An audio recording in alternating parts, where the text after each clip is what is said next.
Aujourd'hui, nous sommes en compagnie de Jonathan Rollin, qui en 2015 a lancé le pari fou de construire la première maison semi-enterrée de Franche-Comté. Le chantier de ce cocoon, comme on l'appelle dans le milieu de l'éco-habitat, se situe à Choa, en Haute-Saône. Ces petites maisons bulles ont des propriétés bioclimatiques quasi révolutionnaires. Dans cette vidéo, Jonathan répond à toutes vos questions techniques. C'est parti. Alors comment ce projet est né ? Alors ici, sur ce terrain, j'ai vécu dans un mobil-home pendant 2 ans et 7 mois, dont 21 semaines sans eau ni électricité. Bon, c'était pas un choix personnel, EDF et Gazéo ont mis, on va dire, très longtemps à intervenir. Donc je me suis, on va dire, accommodé. Et un peu plus tard, donc au bout de 21 semaines, j'ai été raccordé à l'eau, l'électricité. Et j'ai voulu vivre une vie, on va dire, un peu plus écologique. Mais je me suis rendu compte que même dans un mobil-home, c'était pas si écologique que ça. Il y avait besoin de chauffer quand même pas mal l'hiver, il y avait besoin de refroidir assez fort l'été. Et je me disais, mais même pour vivre dans un 30 mètres carrés, je trouvais pas ça acceptable d'utiliser autant d'énergie électrique pour avoir un minimum de confort. Donc c'est là que j'ai commencé à essayer d'étudier les matériaux. C'est là que j'ai regardé des vidéos sur toutes les bâtiments, les habitations extraordinaires. Donc en passant vraiment, j'ai étudié les yourtes, les carters, les tiny houses, les cubes, les maisons de hobbits. Et je voulais savoir quels étaient les points forts, les points faibles, et puis vraiment essayer de comprendre quelle habitation est vraiment la meilleure, qui nous fera consommer le moins d'énergie possible, où on aura un confort de vie au maximal. Et vraiment avec un budget au plus faible, autant pour nous que pour la planète. Parce qu'on peut tout à fait vivre dans très confortable, mais ça peut coûter très cher et ça peut aussi coûter très cher à la planète. Donc je suis tombé un jour sur une vidéo sur YouTube de Philippe Delage, qui lui fait des maisons enterrées, mais en micro-béton projeté. Donc je suivais déjà ses vidéos, et un jour, il avait 2 participants sur son chantier. Donc Philippe Delage, lui, il est dans l'Indre. Et il avait 2 personnes qui étaient venues l'aider dans cette vidéo-là. C'était 2 architectes, Mathieu Fleury de Chamonix et Anthony Ohaille de Besançon. Alors quand j'ai entendu Besançon, je me suis dit, oula, dans la vidéo. Je me suis dit, Besançon, c'est à 35 minutes d'ici, donc du terrain à Choix. Donc je me suis dit, bon bah allez, on se transforme en agent du FBI, et j'ai fait mon enquête pour retrouver ces 2 personnes. Donc j'ai pu retrouver Anthony et Mathieu grâce à Facebook. Et du coup, on s'est téléphoné, on s'est trouvé. Une amitié s'est très vite créée parce que cet architecte Mathieu comptait créer un habitat semi-enterré. Et d'après toutes mes recherches, c'est ce qui était le plus intelligent à faire, avoir une maison qui était en semi-enterré. Parce que toutes les maisons qui sont hors sol, vous êtes soumis au vent, au changement de température et à la pluie. Donc en fait, vous êtes toujours soumis à des grandes variations de température intérieure à la maison, et c'est pas si malin que ça. Donc on a échangé plusieurs centaines d'heures au téléphone avec cet architecte Mathieu Fleury, et on est arrivé à créer ce bébé. Alors si vous souhaitez faire une tiny house simple, comme c'est le cas derrière moi, elle fait 19 mètres carrés, donc moins de 20 mètres carrés. Donc la loi n'oblige pas un permis de construire. La loi demande simplement une déclaration préalable en mairie. C'est seulement si vous souhaitez mettre plusieurs tiny houses qui formeraient du coup une maison avec un F2, F3, F4, F5. Après, c'est nos limites. Là, oui, si vous dépassez ces 20 mètres carrés, là, oui, vous êtes soumis à un permis de construire. En 2015, il y a une ordonnance qui a été donnée, donc c'est l'ordonnance 1174. Donc elle a été donnée le 23 septembre 2015. Nonobstant les règles relatives. Donc nonobstant, ça veut dire ne peut pas faire obstacle, ne peut pas s'opposer. Donc nonobstant les règles relatives à l'aspect extérieur des constructions, des plans locaux d'urbanisme, des plans d'acceptation des sols, des plans d'aménagement de zones et de règlement des lotissements, le permis de construire ou d'aménager ou la décision prise sur une déclaration préalable ne peut s'opposer à l'utilisation de matériaux renouvelables ou des matériaux aux procédés de construction permettant d'éviter l'émission de gaz à effet de serre, à l'installation de dispositifs favorisant la retenue des eaux pluviales ou la production d'énergie renouvelable correspondant aux besoins de la consommation domestique des occupants de l'immeuble ou de la partie d'immeuble concernée. Donc ça veut dire que si vous souhaitez construire une maison avec des matériaux biosourcés, donc type en bois, paille, terre, chaux, et que votre bâtiment est isolé avec un R de résistance thermique supérieur à 3, qui fait de vous que vous avez une bonne accumulation thermique, qui fait que vous avez très peu besoin en chauffage et en climatisation, ça fait de vous une maison passive. Donc des lois anti-réchauffement climatique font que ces maisons-là n'ont pas le droit d'être refusées, surtout si vous avez des dispositifs de consommation automatique comme des panneaux solaires, des éoliens, des batteries, des roues à eau, enfin des choses qui font que vous consommerez moins d'énergie à la planète. Voilà, le gouvernement fait que il favorise ce type d'installation. Alors les différents raccordements qui s'appellent dans le milieu constructif les VRD, en fait pour ce type d'habitation tout est possible. Donc on peut tout à fait se raccorder au réseau EDF traditionnel Enedis. On peut tout à fait se raccorder à Gazéo, la preuve, moi j'y suis. Donc ça fonctionne sans problème. Eux, ils raccordent seulement de votre rue à votre regard à l'intérieur de votre propriété. Ce que vous faites derrière, ça ne les regarde pas. Après, c'est du service du Consuel. Nous, nos maisons sont certifiées avec Consuel. On a eu la visite, on en a été accepté. Il y a plusieurs règles à respecter à l'intérieur du bâtiment. Ces règles sont respectées, donc acceptées, donc soumises aux assurances, donc on est toujours dans la légalité la plus totale. Donc vous pouvez imaginer des bacs récupérateurs d'eau de pluie, bien sûr, pour les raccordements à l'alimentation de votre maison en eau. Bac récupération d'eau de pluie, pareil, toujours avec des plantes qui viendront filtrer l'eau stockée pour ne pas avoir d'algues, supprimer ces métaux lourds qui peuvent être dans l'eau de pluie par exemple. Il peut y avoir des traces de kérosène par exemple. Les coriandres, il y a plusieurs plantes à instaurer pour avoir une filtration optimale. Donc tout à fait bac récupération d'eau de pluie, un raccordement complet, évacuation comme on en a déjà parlé en phytoépuration, donc votre évacuation, vous pouvez faire des toilettes sèches ou alors faire des toilettes humides, mais avec une évacuation générale de la maison dans des bacs mis en quinconce qui couleront les uns dans les autres comme des bacs de rétention d'eau, et vous allez pouvoir recycler votre eau et vos boues vous-même. Donc vraiment pour le raccordement, c'est pas un problème, tout est possible. Donc pour les fondations de ce type d'habitat, encore une fois c'est magique, tout est possible.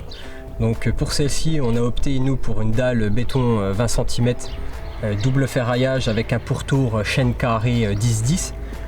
Donc vous pouvez faire une simple dalle béton, vous pouvez faire des fondations en pourtour. Vous pouvez faire également un vide sanitaire, la semelle, donc simplement un gros bloc de béton sous les arches qui dessine la forme du cocoon. On peut également la mettre sur pilotis, on peut également faire des micro-pieux. Tout ça, c'est des techniques qui peuvent être plus ou moins coûteuses, mais qui sont toujours OK avec les assurances. Voilà, si vous souhaitez toujours faire ces maisons en milieu, on va dire urbain, rural, il faut quand même respecter certaines règles. On a souvent la question ouais, mais moi j'aimerais faire des plots avec des pneus. Mais moi j'ai envie de vous dire oui, votre maison elle va fonctionner. Vous pouvez prendre vos pneus, remplir de béton armé, enfouir un certain nombre de centimètres. Oui, ça marchera, mais il y a toujours un mais. Vous ne serez pas soumis à l'assurance. Si votre bâtiment il bouge, nous la garantie décennale, ça ne pourra pas s'appliquer. Si vous avez une assurance, des murs qui bougent, une infiltration d'eau, vous serez soumis à aucune assurance. Mais clairement, oui, vous pouvez le faire, mais c'est à vos risques et périls. Alors, nos maisons, comme beaucoup, nous vivons dans l'hémisphère nord. On préférera une orientation bien sûr au sud. Il faut savoir plusieurs choses, c'est qu'en fonction de l'altitude de là où est implantée la maison, il y a une avancée au niveau de la casquette devant la baie vitrée qui se calcule.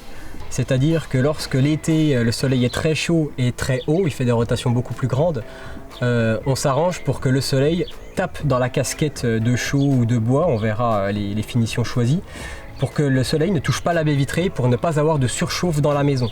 Et on va calculer pour qu'arrive à mi-saison, donc printemps-automne, que lorsque le soleil refait des rotations plus basses dans le ciel, justement, à contrario, passe sous la casquette pour qu'il puisse venir taper dans la baie vitrée et chauffer la maison l'hiver. Donc c'est une question d'orientation très précise et une question d'altitude d'implantation de la maison.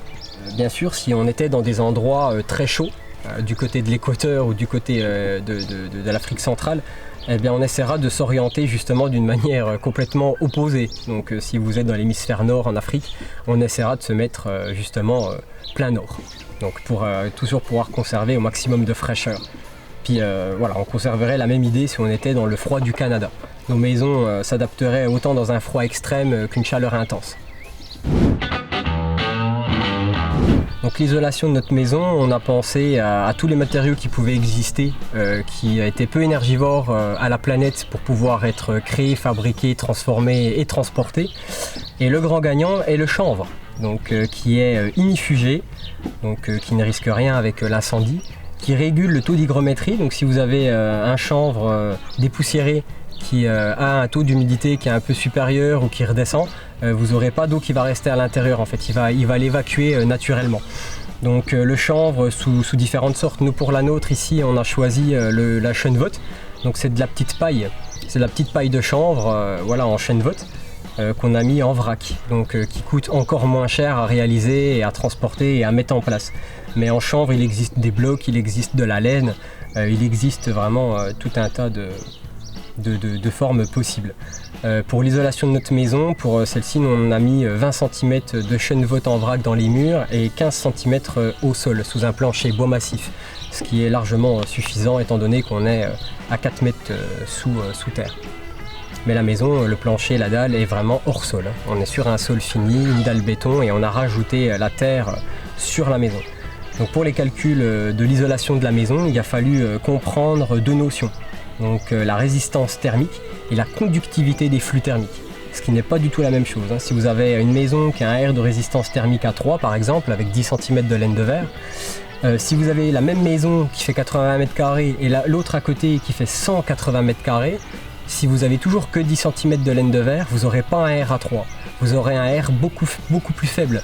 Parce que les murs en impact et en corrélation avec l'extérieur est beaucoup plus grande. Vous aurez beaucoup plus de mètres carrés en lien avec l'extérieur, donc vous serez beaucoup plus soumis à avoir des baisses de température et à pouvoir extraire, faire sortir cette chaleur intérieure à l'extérieur de votre bâti. Donc c'est pour ça que c'est important d'étudier la résistance thermique et aussi la conductivité des flux thermiques. Donc le but c'est de pouvoir avoir une bonne température et surtout pouvoir la conserver le plus longtemps possible. Une maison traditionnelle a un déphasage d'en moyenne 6 heures. Si dehors vous avez 0 degré, que vous avez 22 degrés à l'intérieur, éteignez votre chauffage, vous allez voir que 6 heures plus tard, vous allez commencer à perdre des degrés bien comme il faut. Vous allez perdre 1, 2, 3 degrés et vous allez tout de suite avoir froid. Nous, dans nos maisons semi-enterrées en bois et en chanvre et en torchis, vous avez un déphasage justement de plus de 6 mois. Parce que vous êtes sous la terre, donc l'accumulation de la terre, regardez les terriers de lapins, il y a des vidéos qui prouvent, on a descendu des sondes, des thermomètres au fond des terriers des lapins, ils ont quand même entre 21 et 24 degrés dans un terrier de lapin, c'est seulement un trou dans le sol, donc l'hiver il y a une réelle chaleur à aller capter en dessous. Et à contrario, l'été, donc c'est le déphasage des 6 mois qu'on parle, les 6 mois qu'il y aura eu d'hiver frais auront refroidi cette terre et cette terre sera fraîche pour pouvoir passer l'été. Donc toujours sous notre terre, la maison l'été aura une climatisation on va dire naturelle. Donc on aura une fraîcheur l'été et une chaleur l'hiver. Alors pour l'étanchéité, on a étudié beaucoup de possibilités. Donc on a opté pour la bâche EPDM, donc spécial bassin, donc qui est assez résistant à des pressions qui dépassent les centaines de tonnes. Donc au niveau de la résistance en pression, on est vraiment très bon. Ces bâches EPDM sont de base garanties entre 10 et 50 ans lorsqu'elles sont mises à UV et à intempérie, donc à moins 10, à plus 50, à la pluie forte, à la grêle, etc.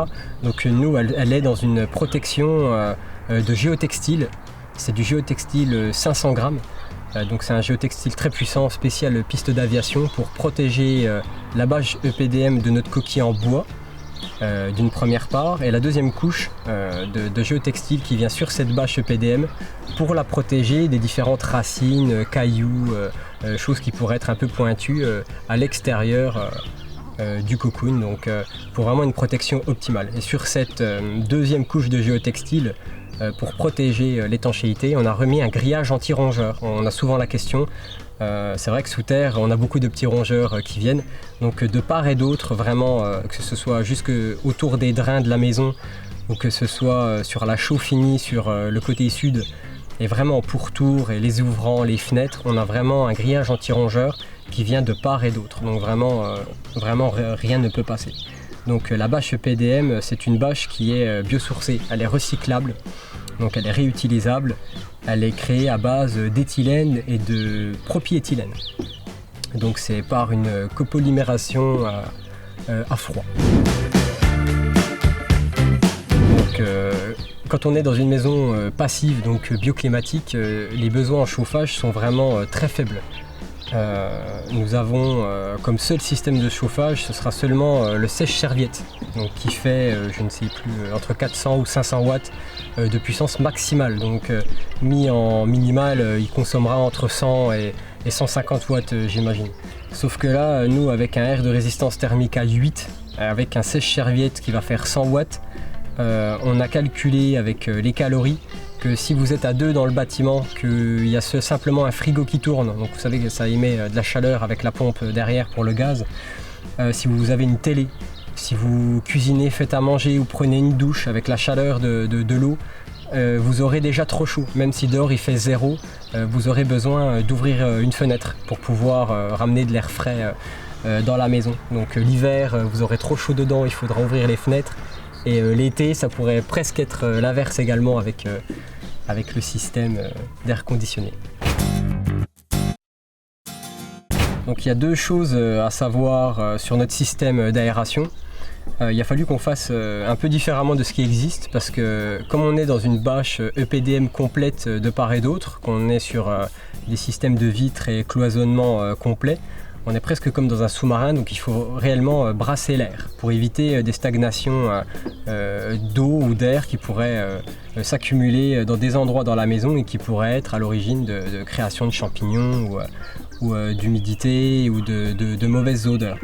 Donc la première chose, c'est qu'on a une boîte à l'extérieur de la maison où on a installé un ventilateur de conduit simple qui fait 40 watts de consommation électrique, qui sera monté sur un variateur de tension qui sera accessible depuis le lit. Donc on pourra régler la température entre guillemets intérieure du cocoon depuis le lit très facilement avec une puissance de la ventilation. La ventilation, elle passe dans un conduit qui fait 50 mètres de long, qui est en serpentin autour de la maison sous 4 mètres de terre. Donc en périphérie, sur tout l'arrière du cocoon, sur des va-et-vient de plus de 15 mètres.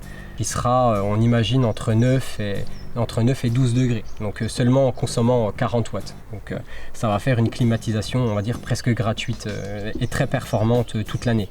Et la deuxième partie de cette arrivée d'air, donc voilà, on fait arriver l'air donc, par cette boîte extérieure avec un filtre. On passe par les conduits qui sont pulsés. Et donc à l'intérieur de la maison, on n'a pas mis une simple VMC qui fait que d'aspirer H24 sans réfléchir. C'est un groupe hygrorégulable. Donc ça ressemble à un boîtier VMC au plafond. C'est simplement qu'il y a une sonde à l'intérieur de l'appareil qui enregistre et calcule en temps réel l'hygrométrie à l'intérieur de la maison. Et lorsqu'on est entre 30 et 40% ou moins, il ne s'allume pas. Donc on n'utilise pas d'électricité inutile. Donc on pulse de l'air à l'intérieur de la maison, le surplus s'en va par ce groupe hygrorégulable qui est ouvert sur l'extérieur et qui se met à aspirer fort lorsque vous allez prendre une douche, que vous allez cuisiner quelque chose, ou si vous allez être plusieurs à parler, par exemple dans le cocoon, vous allez émettre de la vapeur d'eau et là le groupe hygrorégulable va se mettre en marche. Alors l'eau chaude sanitaire, donc j'ai envie de dire comme depuis le début, tout est possible. Sauf que comme on est dans un petit espace dit tiny house et qu'on a pensé beaucoup plus loin, on va recommander des chauffe-eau instantanés. Donc c'est-à-dire si vous avez un robinet à l'évier, un robinet au lavabo et un robinet à la baignoire avec douchette, et bien ces trois robinets-là seront indépendants chacun avec une prise électrique sur une ligne spéciale. et ils seront instantanés. Donc c'est l'équivalent, c'est comme si c'était une petite bouilloire à eau. Vous avez un seul tuyau d'eau qui vient dans ce robinet-là et vous sélectionnez comme un mitigeur la température. Donc la température peut s'afficher sur certains modèles numériquement, comme c'est le cas chez moi, et vous sélectionnez la température de l'eau que vous souhaitez. Donc il y a plusieurs avantages à ça. Déjà, c'est le coût. Le robinet coûte entre 40 et 60 euros sans problème. L'installation complète de la maison ne nécessite seulement qu'un seul tuyau. Seulement à l'arrivée d'eau froide, vous n'avez plus à tirer un deuxième tuyau pour l'eau chaude, donc un gain de matière considérable dans des maisons. Donc l'avantage du robinet chauffant instantané, c'est que voilà, vous consommez uniquement ce que vous avez besoin et vous avez un gain de place énorme dans la maison. Si vous aviez un cumulus qui fait 150 à 200 litres, il prend en volumétrie 150 à 200 litres dans la maison, alors qu'un robinet chauffant instantané, il est tout petit, il a la taille d'un mitigeur traditionnel. Donc on a une économie et un gain de place qui est vraiment énorme. On peut faire absolument comme on veut, on peut mettre du torchis, on peut mettre des panneaux bois, on peut faire une finition en liège, on peut faire une finition en chaux. Et différents vraiment panneaux bois. On peut avoir des finitions type OSB, contreplaqué, mélaminé. Après c'est vraiment, j'ai envie de dire, open bar. Donc nous pour celle-ci on a mis du torchis dans la partie habitable non humide. Donc le torchis à l'ancienne, donc c'était 3 seaux de terre argileux, 4 seaux de sable et 2 seaux de chenevotte de chanvre. Donc on mélangeait ça dans une bétonnière avec de l'eau X en fonction de ce que nous demandait le mélange. Et on est venu appliquer ce mélange directement sur les murs intérieurs. Et pour les parties humides, on a mis de la chaux à l'ancienne, comme il faisait. On n'a rien inventé du tout, on a juste repris des techniques qui existaient déjà depuis longtemps, mais qui ont été oubliées. C'est un mélange de 4 seaux de sable et 1 seau de chaux. Donc l'eau, toujours pareil, en fonction de ce qu'on décide de mettre et comment on veut le faire tenir sur les murs et les plafonds. Au sol, c'est pareil, si vous voulez faire un carrelage, on peut. Si vous voulez un parquet bois, là, nous on a opté pour un parquet en bois massif. Et voilà, c'est vraiment le revêtement intérieur, c'est une fois de plus, c'est vraiment comme vous voulez. On peut même mettre du placo. Alors pour le mobilier, une fois de plus, tout est possible. Donc notre architecte Mathieu a déjà au préalable dans ses tiny house déjà prédécoupé et monté des meubles 100% déjà designés au mur de la maison. Donc ça veut dire que chaque meuble est prévu pour s'imbriquer parfaitement dans la mansarde de la maison, ce qui fait qu'on n'utilise pas de mètres carrés habitables pour pouvoir loger un bureau, un meuble de rangement, une machine à laver. On arrive à rentrer la machine à laver sous l'espace enterré. Donc bien sûr, si vous choisissez des volumes plus gros ou une tiny house qui serait plutôt devenue module, comme une pièce, parce qu'on peut faire absolument d'un cocoon une pièce de vie. On peut faire une cuisine salle à manger, vous pouvez faire un deuxième cocon pour un salon, un deuxième pour une chambre salle de bain, vous pouvez en faire encore une autre seulement pour la salle à manger. Vous pouvez agencer vraiment absolument comme vous voulez. On peut tout à fait mettre lave-vaisselle, four, plaque haute sans problème, moderne, traditionnel, imbriqué dans nos mobiliers sans problème. Le réfrigérateur, donc ça existe depuis très longtemps et je l'ai vu dans plusieurs vidéos. J'ai voulu l'essayer pour voir si ça fonctionnait bien et effectivement ça fonctionne bien. Donc ça coûte rien à réaliser, c'est juste qu'il faut bien y penser avant, avoir les plans de votre cuisine le jour où on coule la dalle béton. Et en fait c'est un simple cadre en bois à faire sur le tout venant. Et en fait c'est un petit trou à l'intérieur du sol de votre maison qui va descendre un petit peu plus bas, entre 5 et 10 cm sous le niveau de la dalle. On peut faire un coffrage simple dans le sol de votre maison. Et sur le fond, on installera un peu de chaux pour éviter les remontées capillaires. Et à l'intérieur de ce trou-là, on arrive à placer plusieurs bouteilles. On peut placer des yaourts, quelques fruits et légumes à stocker au frais. Là, on a une dizaine de bouteilles à l'intérieur. C'est à environ entre 8 et 10 degrés, donc rien que ça c'est déjà bien. Et dans ce trou de sol là, dans ce frigo enterré, on pourrait éventuellement penser au frigo du désert. Pour ceux qui connaissent le procédé, c'est comme 2 pots en terre cuite. Il y en a un qui va être un peu plus gros et un qui va être un peu plus petit à l'intérieur, et entre ces 2 pots là c'est du sable. Et dans le sable on l'humidifie, on met de l'eau, et sur le haut on met une serviette en papier et on referme le couvercle. Et ça s'appelle les frigos du désert, et il y a naturellement entre 6 et 8 degrés à l'intérieur. Donc j'imaginerais bien des frigos du désert à l'intérieur de ces trous dans la dalle béton, dans le cocoon. Et je pense qu'on pourrait tout à fait avoir un frigo qui serait franchement entre les 4 et 7 degrés, donc vraiment un frigo traditionnel à 0 €.